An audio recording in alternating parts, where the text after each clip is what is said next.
అప్పడాలు వడియాలు చూడండి. ఈ అప్పడాలు వడియాలు వేసిన నూనెతో తాలింపు వేసా. వీటి పని అయిపోయింది. కొంచెం నూనెతో ఇన్ని అప్పడాలు వడియాలు ఇన్ని వేపేసాను గొట్టాలు. చూడండి తాలింపు వేసాను. కొంచెం నూనెతో పని అయిపోయింది కదా.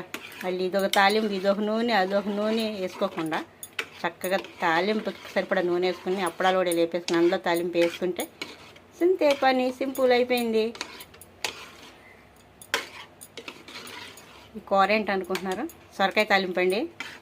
సొరకాయ తాలింపులో కొంచెం బెల్లం కానీ కొంచెం పంచదార కానీ వేసుకుంటే చాలా బాగుంటుంది.